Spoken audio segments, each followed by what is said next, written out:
Suddenly there was a loud knock on the window and somebody shouted, "The war's in Europe's over." So we all got dressed and there was a great party in a hangar. I remember that very well, yes. Hello, I'm Dan Fox, the National Chair of AJEX, the Jewish Military Association, and host of its podcast, For Honour's Sake. Today we're at the home of Ruth Klauber, an RAF mechanic during World War II. We're also joined by her daughter Sue and by one of our youngest supporters, Chloe, who'll be asking some questions as well. Ruth, thank you so much for having us here today. Great pleasure. Now we'll start, as we always do, at the beginning. When and where were you born and what was childhood like for you? I was born in Germany, in Frankfurt, on Main. When was I born? 1924. And I lived there until 1933 when Hitler came to power. And growing up in Germany at that time, did you and your family have a sense of what was coming? My family clearly did, because my parents must have planned this, that we would leave should Hitler come to power. They must have planned that, quite a while before it actually happened. And also, an uncle of mine and his family left at the same time, and I imagine they organised that this would happen. Yeah. What was childhood like? Well, of course, I lived in an Orthodox family, but not Orthodox side curls and stuff. I mean, my father was a man of the world, he was a businessman, and we observed all the rules, but it wasn't an extreme kind of orthodoxy. I would say that, and I suppose I should say that as a teenager, I decided I wasn't going to have any of that anyway. I was a citizen of the world. That was what I wanted to be. And you might be interested in a memory which I think started that way of thinking in my head. But I think I probably had the best of both worlds, because living in that community, I felt very safe, and I loved all the holidays and the rituals and the songs. Of course, I loved the songs. I do think that made it all a happy sort of place. Yes. I went, of course, to a Jewish school, which was the norm for that community, and in fact it was founded by my father's father.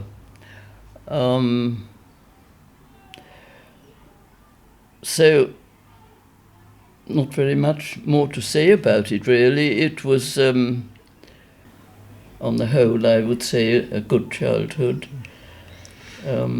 No childhood is perfect. Of course. But at 9 years old, 1933, your father, you were saying, had read Mein Kampf. He was well aware of what Hitler coming to power would mean for the Jews of Germany, indeed for the Jews of Europe. And so the whole family's relocated by your father to Germany, to England. No, the first move was to Antwerp. To Belgium. To Belgium. We met in Antwerp. We met this uncle and his family. He had 3 sons. We met in Antwerp, and we went there for long. But I remember staying in a hotel that overlooked the station square, and spending a lot of time just looking out of the window. That bit must have been a bit boring for me. Then the men, i.e. my dad and my uncle, rented a house by the seaside for their wives and the children, where we lived for 3 months, and it was very nice, no school, just being on the beach every day. And my dad went back to Frankfurt, I suppose, to start final preparations for the business. And what was the business? well, it sounds very, very boring, and it must have been. It was called Lead Pigments and Chemicals. Well, that was what he called it when he founded his business in London. In Germany, it had a different name. It was a big company. But it was the constituents of paint, really, that he dealt with. You're now living by the sea in Belgium. Yes, Knokkelzoet, that's right. And we had a very nice time. And then in September of that year, 1933, we went back to Frankfurt, actually, for my mother to pack up the home, as it were. My dad, I suppose, had concentrated on other things. And I suppose we were back in Frankfurt for about 2 weeks at most. And that was, in a way, a happy time, but I knew it would end. And I was heartbroken when we left, finally, for London. And then we came via a sea journey that made us all sick to London. And my father had a sister living in London. She'd married an English Jew who converted from being a liberal Jew to very orthodox. I don't suppose many people do that these days. Maybe but not. That was what he did. And, their sons, they had 2 grown-up sons, so they who'd left home, and they really didn't know what to do with 2 little girls. I had a sister, and she... we lived in the top of a sort of detached house in Highbury, nice big house. And my mum got ill as soon as we arrived, which sadly tended to happen, and in fact had to have what was then a major operation, so my father was fully occupied with finding a house, looking after her, starting a business. And they lived in a boarding house not far from where we were, in Highbury. And then one day, it was September by this time, one day we went to school, a local state school, with no English at all, really. And what I remember vividly is, well, first of all, because of the language problem, I was 9 then, I was put into a class of 7-year-olds. And it was exam time. For some reason they had exams in September. And there was a very nice teacher, Miss Johnston, who would stand by my desk, and we had to write sentences about our family. And she would somehow get a few words out of me and put them into English. So after the exam, I passed, and I was put into a class with 9-year-olds. And I suppose the interesting memory of that time was that the idea was my sister was down the road in the senior school. So we finished earlier every afternoon. I was supposed to just walk down, wait for her to come out. We'd walk home together back to our aunt and uncle's. And one day I must have decided don't have to wait, I can do this myself. And got lost, hopelessly lost, and no English. But what I had been told was that English bobbies will always help you. So that was wonderful. I mean, my dad had clearly, not only had he sent us lots of postcards when he was in London to ensure that he knew where we'd be going and where he was. Anyhow, so somehow I found a policeman and must have conveyed to him that I didn't know where I was. And I suppose in my satchel I must have had a piece of paper with the address on it. Anyhow, he walked me there. But many years ago, when I was looking round actually for accommodation, when Sue was looking for bedsit, we were at Highbury Corner, and I suddenly felt quite disorientated. Mm-hmm. And I think it was the memory coming back Wow. of that day, because it was, I'd walked too far past the turning I Yes. should have taken, found myself in Highbury Corner. Traumatic for a little girl. That's right, and I knew this isn't where I should be. So it was very interesting that how this came back to me here, but it ended well. And when did you end up leaving school? Sorry? When did you end up leaving school? How old were you when you left school? When I left school at 11, I then went to secondary school, as it was then called. Went to a very good secondary school. By this time we'd moved to a house that my father had bought. And I went to a school in Hackney, John Howard School. He was a prison reformer, and it was a very good school. And It's who the Howard League for Penal Reform is named after, I believe. The Howard League for Penal Reform, That's right. which still campaigns on it. Yeah. He was an early reformer. Yeah. So that's where I was until. And with the war broke out. and with the situation deteriorating on the continent, was it? How did that feel as somebody been born in Germany, seeing what was happening there, and understanding there must have been extended family, friends who were getting caught up in the increasingly violent and deteriorating situation? Well, this may surprise you, but it didn't seem to impinge much on me, because you see, we lived in a Jewish community.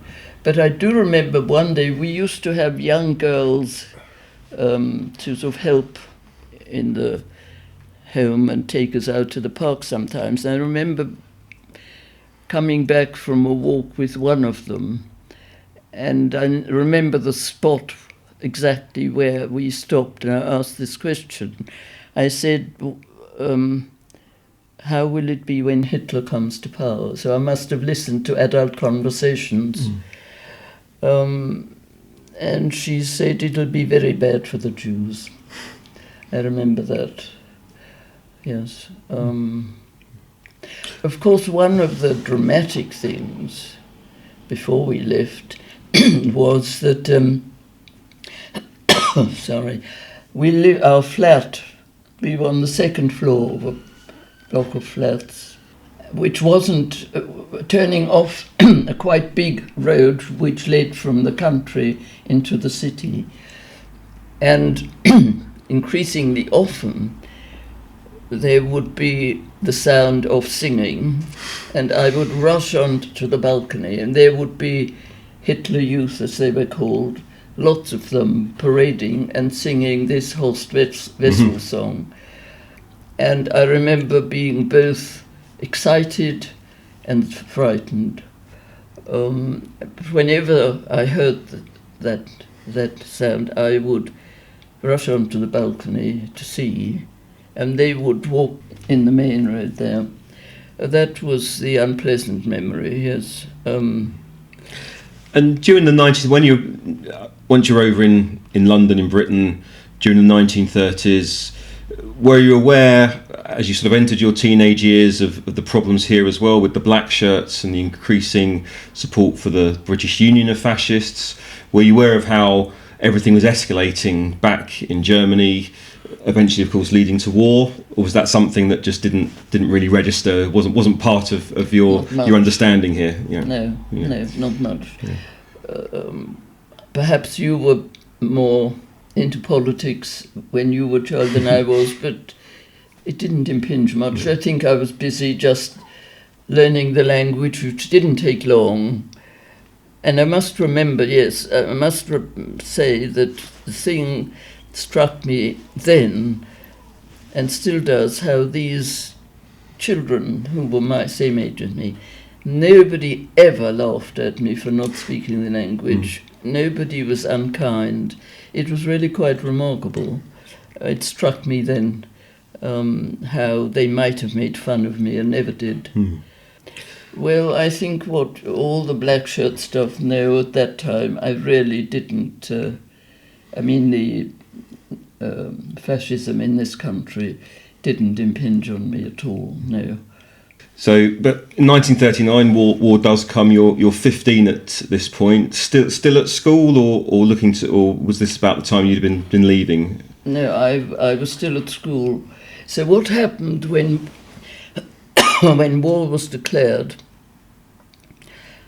I was on the Isle of Wight with my parents in a holiday society home. hotel, yeah. And my father thinking, well, there was a sense that if war did break out, or when, was more the question. So more and more people were leaving, and it became a very dreary place. He felt that everybody felt London would be bombed instantly. So his concern was to keep us out of there, and he rented a cottage on the Isle of Wight for my mother and my sister and me, which we moved into when the war started, and he went back to London to sort of see what was going on. And it was so boring being there that when a famous book, you're too young probably to know about it, but it was called Gone with the Wind. Of course. I mean, I've not read the book, but I've seen the film, of course. Yeah. Well, that had just been published, and I had a copy of it, so reading that kept me going for a few days. And then I decided I'd better go to London, and luckily my sister felt the same. And we persuaded my dad to let us come back. And then I realized my school had been evacuated, and that the next thing was to join them, which I did. And where was that? Bishop Stortford. Okay. On the way to Cambridge. Yeah. And you were with a family, or you were with a group, or my best friend at that time also hadn't yet joined the school, so we joined together, and we were billeted, as was the word, on a wonderful couple who he had been maths master at a local public school. There's not one of the famous public schools for boys, but a minor one. And they'd retired just before the war started and built themselves a lovely house overlooking the playing fields. And my friend Isabel and I had a room looking out over all that. So we were there and did our matric. It was the matric year here. And I was. They were a lovely couple. And do you remember how long you were there? You were with them for? About 9 months, yeah. From September to July. Yeah. So that essentially protecting you from the Blitz, which is what so many of the evacuees were moved out for. And then you returned to London at that point? Yes, I came back because my dad, although we had applied for naturalisation, which took 5 years, after 5 years I suppose with one thing and another, our papers hadn't come through when war broke out. And so in June, there was a great panic. That was after Dunkirk? Dunkirk. Yeah. And not surprisingly, there was a panic, and all enemy aliens were interned instantly. And my father, as our naturalisation hadn't yet come through, and we'd come from Germany, was an enemy alien. Yeah. And so he was interned, and when I'd finished my matric, my mother wanted me to come home, and I think I felt sorry for her being alone, because my sister had just got married in the middle of all this.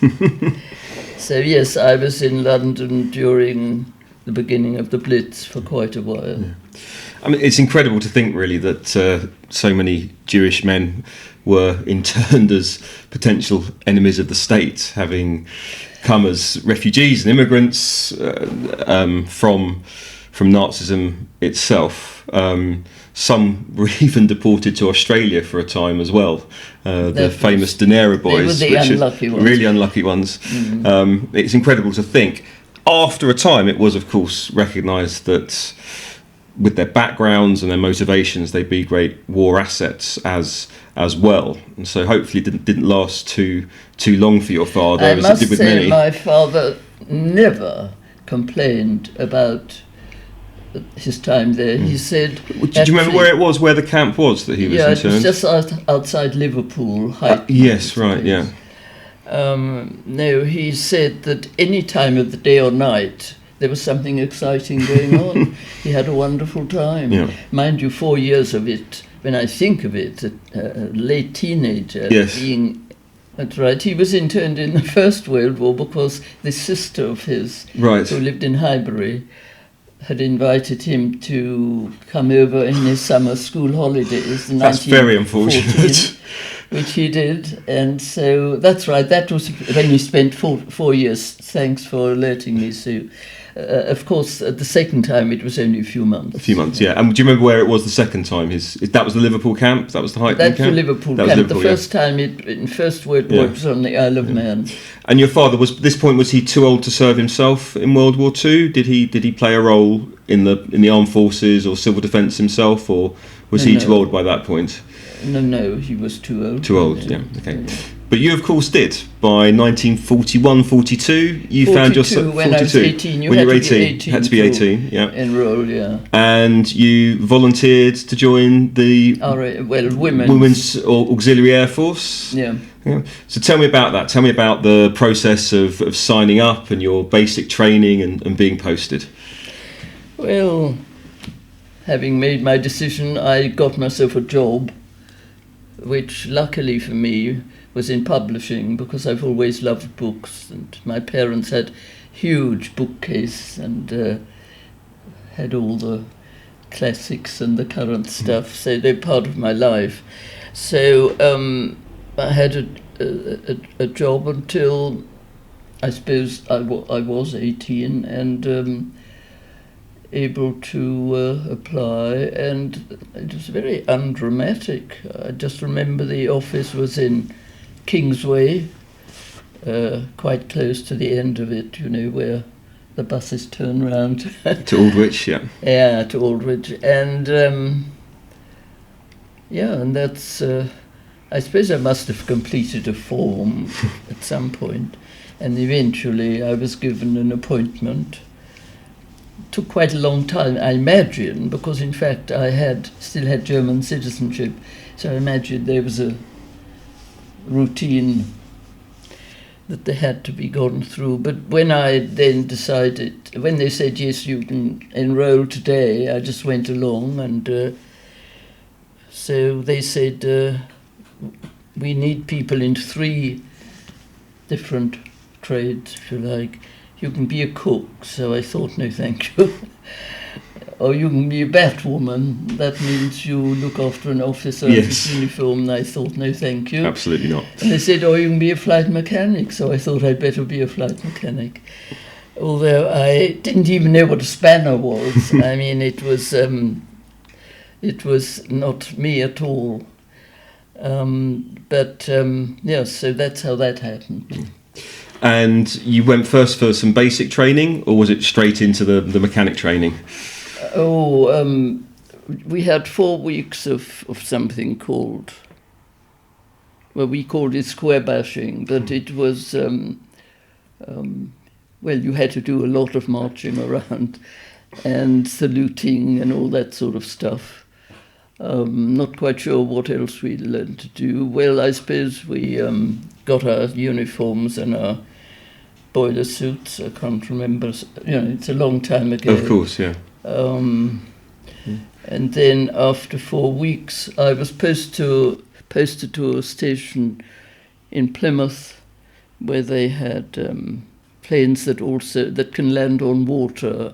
I think they were called the seaplanes, or the yeah.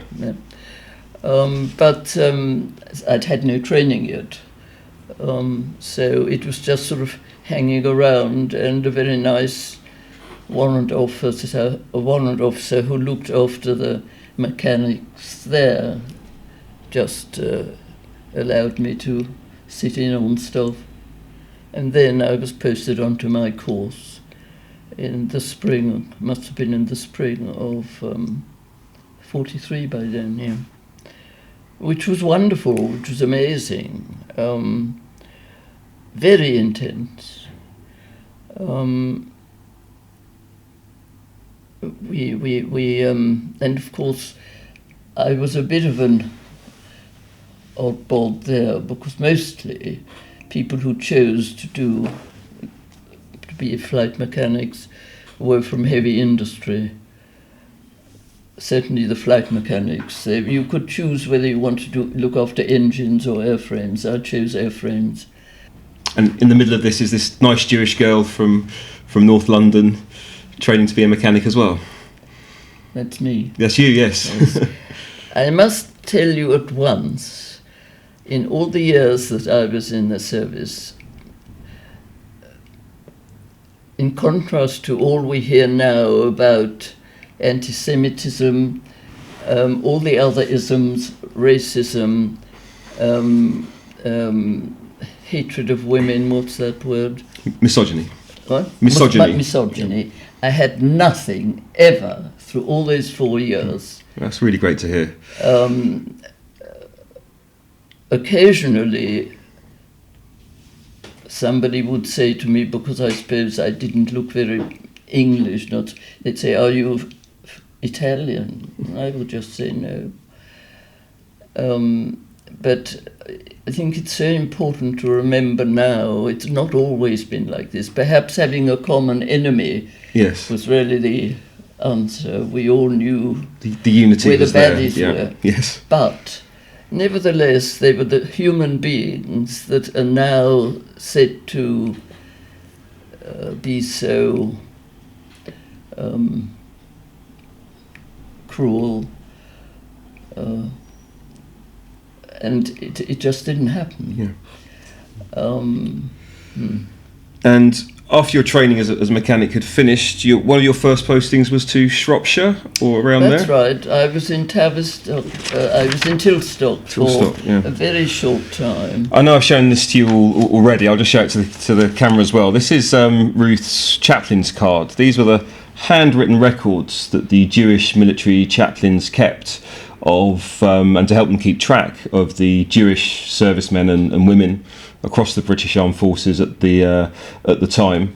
So you must have met at least the Jewish chaplain at least once, who recorded. I must have done, but I think I must have told him I didn't need his services should I be killed. Absolutely, and he must have come back to you at some point as well, because you can see that he's crossed out your original. Well, yes, I did well in the passing out exam. I was leading aircraft. Yeah, and you were promoted to corporal straight and from. Then eventually I became a sergeant. Yeah. Yes. But anyway, I will as I say we have all of these back at the AJEX archive, and I will leave that for you as a little family, a small but memorable family record as well.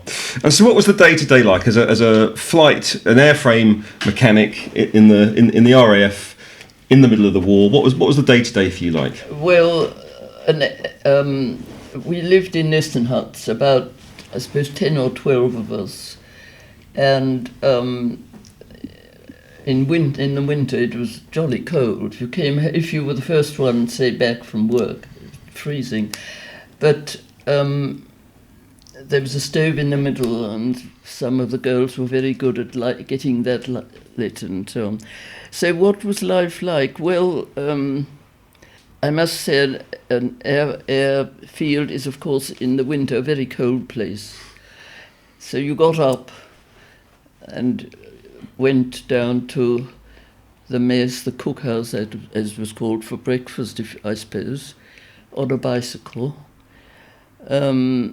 And then you bicycled round huge, long quite a long cycle ride to the particular disposal area that you were attached to.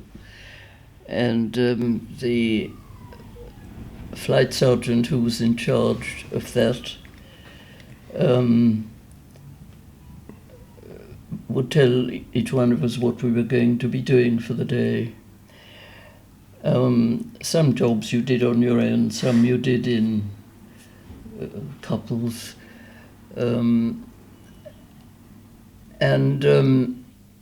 Sorry, I'm just trying to think back. The brilliant thing about one of the brilliant things about the Air Force then was that for any job that you did, you had to sign, which made sure that you did the job properly. If you were part of the team that was on a major job, after a major job, there'd have to be a test flight. Pilot would be asked to do a test flight. Very interesting. This will interest Chloe. The men were obliged to go on a test flight, but the women weren't. But I loved flying in those days, so I used to get myself a parachute and ask the pilot if I could come. So you went up as well, and yeah. Amazing. And was there a particular aircraft that you specialised in? Well, bombers. Yes. Okay. Yes. Well, Yes, bombers. First, it was Wellingtons. There were 2-engined, and then they had a particular construction which made them very light. It was called geodetic. It was sort of like tessellating. That's and, it. Yeah. And the lightest metal that could be found. And so, as well as the Wellington bombers, did that move on to other airframes? To Halifaxes. Right. They were 4-engined, and eventually to Lancasters. And did you have a sense of the contribution you were making? Did you have a sense of the missions that these aircraft were going on and the men who were in them? Well, yes, but I must tell you, I wasn't on an aerodrome where these big raids left from, the 1,000 bomber raids. I wasn't on one of those, but of course I had a sense that, what we were doing was important. There was a great sort of team spirit, and as I say, the men who could have thought, what's she doing here, absolutely never behaved in anything but perfect way. I was just part of the team, and it was a very good experience for me. I mean, to know that it's the humanity in each of us that matters, and where you come from, and the opportunities you perhaps haven't had are not subsidiary, but don't make you a different person. Yes. And of course, all this was very useful to me in my second professional life when I was a psychotherapist. I bet, yeah.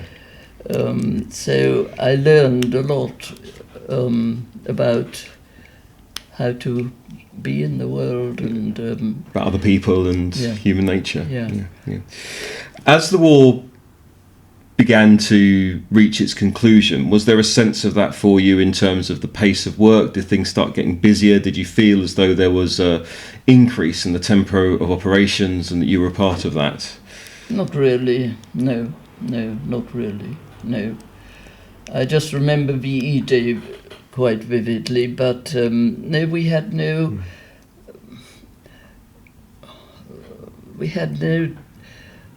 sense of that, really. Of course, we used to listen to radio, but there was no television, of course.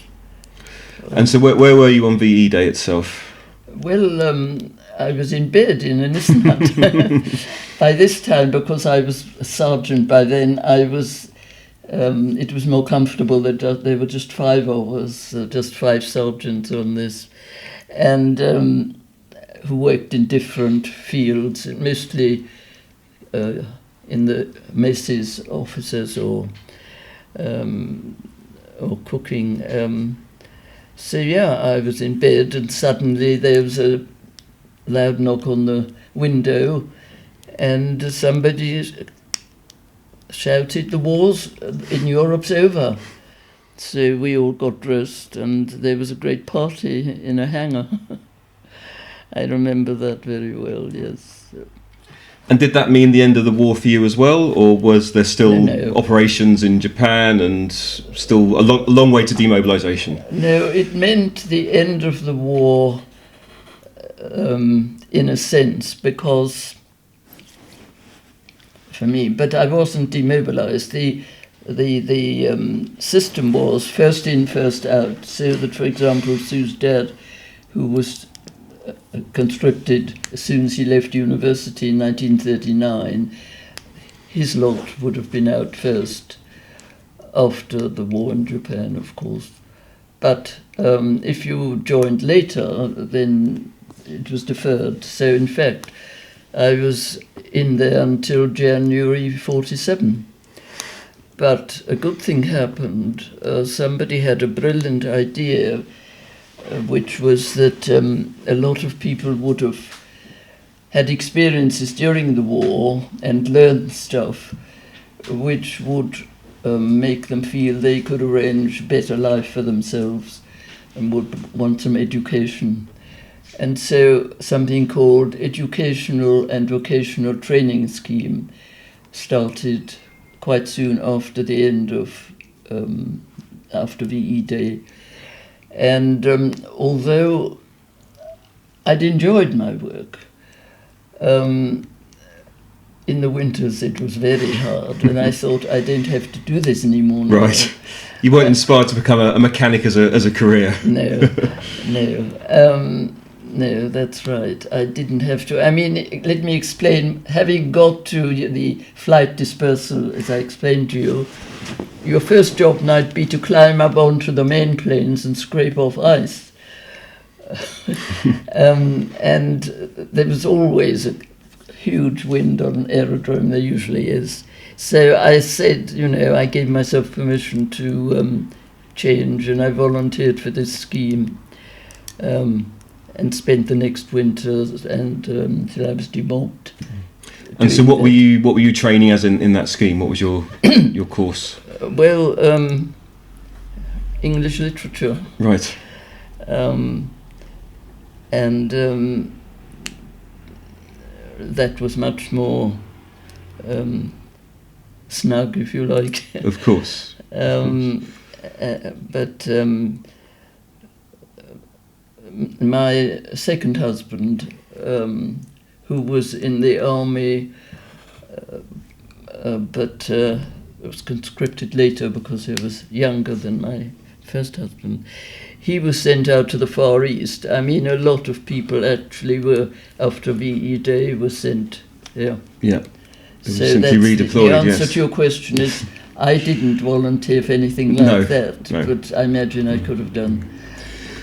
And was it immediately after the war, or was it part of you alluded to your interest in growing in humans and human relationships?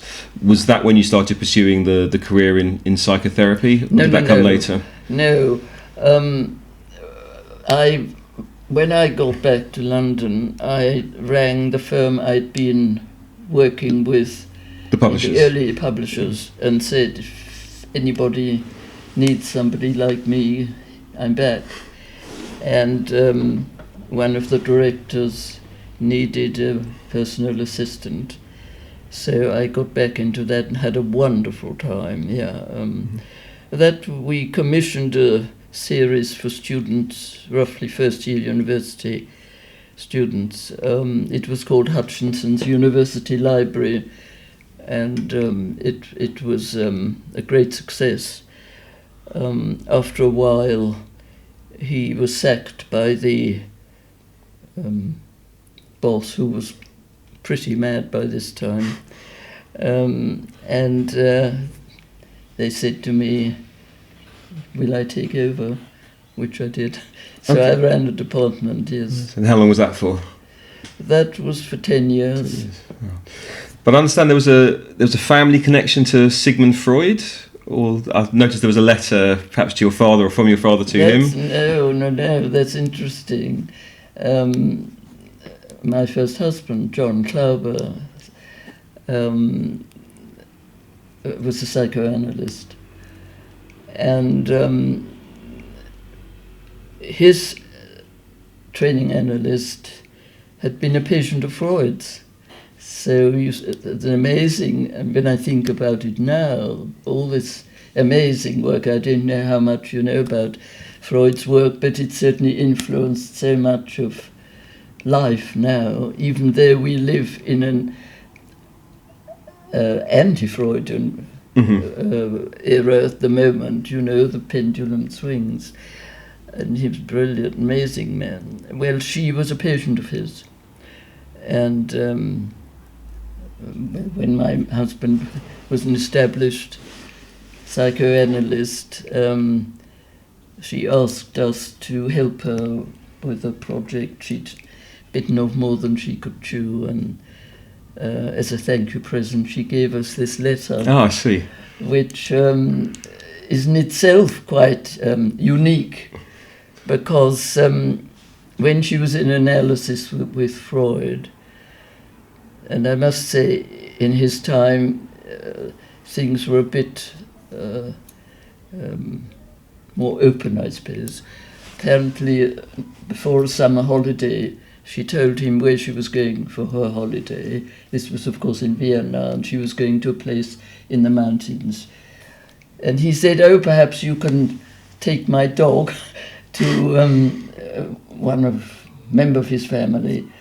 And so when the day arrived, she picked up the dog and went to the train station, and met a friend, and they chatted, and the dog ran away and jumped in front of a train and was killed. And this letter is a very forgiving one, which Freud wrote to her, because of course she felt absolutely mortified. How to tell your analyst you've had his dog killed? Okay, so the letter is him forgiving her for the dog's death. Wow, a very nice letter. Wow, but your own interest in psychoanalysis and becoming a therapist yourself was growing at this time. Well, I didn't become an analyst. I became a psychotherapist. Well, that happened, I suppose.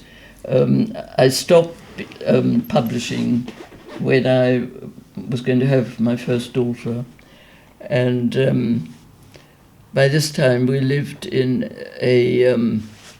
soon afterwards, in a very nice flat, very close to the Institute of Psychoanalysis. In fact, I could see from our little dining room, I could look into the room where they had their meetings. And my husband, after scientific meetings there, would bring back friends, and they would talk about things, and I would learn a lot and decide that this was an interesting world, apart from helping him too, because he always asked me to read drafts of his papers, and give the sort of editorial lookovers that I, as a publisher, I'd learned. So, when it came then, when the girls were older, and I decided I must do something. First, I learned to play the guitar, which was wonderful. Classical. I don't know whether you've ever played guitar. I haven't, no. It's very difficult, but it's wonderful. And then I took a training, to be a couple therapist in the first instance, And you served as a therapist in the NHS for 30 years? Yes, I did both that, and I had a private practice too. I worked in a health centre in Islington and a medical practice there. Both of them brilliant, with doctors who were very psychoanalytically orientated, and so it all sort of it's all sort of joined up. Joined up in the end, yes. Marvellous. Well, look, when Sue first got in contact with us, it became apparent that, like so many who'd served on the home front, and especially women, never claimed, never received the medals that they'd been entitled to. So we've got a couple of things that I want to give you today. The first is your Armed Forces Veterans Badge. So this is, if you served in one day in the Armed Forces, you're entitled to wear this. My goodness. And everyone knows that you'll be an Armed Forces veteran issued by the Ministry of Defence. My goodness. There you go. But we also have... beautiful little brooch. Yeah, absolutely. And you can wear that absolutely at any time. My goodness. And we also have for you a set of the 2 medals you would have been entitled to. They're original ones from the war itself. I don't know who they belong to originally, but they are yours now. And that's the Defence Medal and the 1939 to 45 War Medal. Fantastic. And we hope that you'll wear them for remembrance events. They're yours now to wear at the appropriate time and eventually to pass on as well. And it's my absolute pleasure to present them to you. That's very, very kind, and my goodness. Ruth, thank you so much for speaking to us today. And I will now ask Chloe to come and ask a couple of questions as well. And we'll get a proper photo with those in a second too. So you mentioned that you enjoy reading and books were a big part of your life. So did this provide comfort to you in like the hard times? Well, I've always been a great reader, so I suppose the answer must be yes. And in your time in the war and when you were facing the troubles of that, did you feel that your Jewish identity was important to you? No. I'm sorry, but I can't give you any other answer. I felt I'm a citizen of the world. What we're up against is the horrors of Nazism. I don't do it. That was, by this time I'd given up any religious practice totally. Well, perhaps for a bit of fun, I should say that my dad arranged, whenever it was Passover, he arranged for me to have sort of matzahs and stuff sent, and the girls in my Nistenhut enjoyed sharing those with me. But the answer to your question is just no. I feel that it's important to be a part of the world. I've never been one for groups or organizations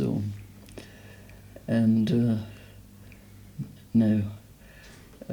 It's a good question. So who do you think left the greatest impression on you nowadays? So who left the greatest impression on you? Who left the greatest... In my life? Well, I suppose... Do you mean apart from my family? Obviously, my family always comes first. Yeah. Winston Churchill. You're smiling, but you have no idea how he pulled the country together at the worst times, like Dunkirk. We didn't win a battle until Montgomery won the battles in the Western Desert. Then our things improved, but it was downhill all the time. And this man, I know, like every human being, he has faults, had faults, but the way he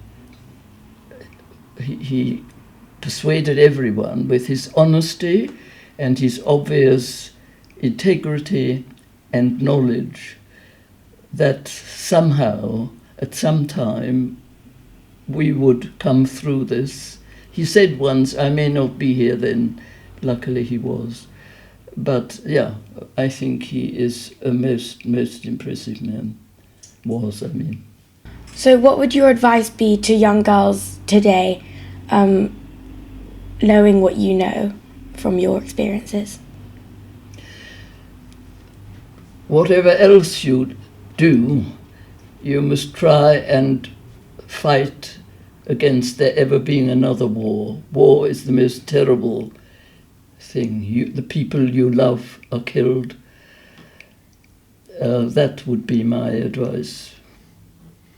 And I do I have consciously tried not to tell, for example, my grandchildren what they should or what they shouldn't do, because the world's changed. But this is the one thing I've said to each one: in whatever way you can, try to ensure that there's not another war.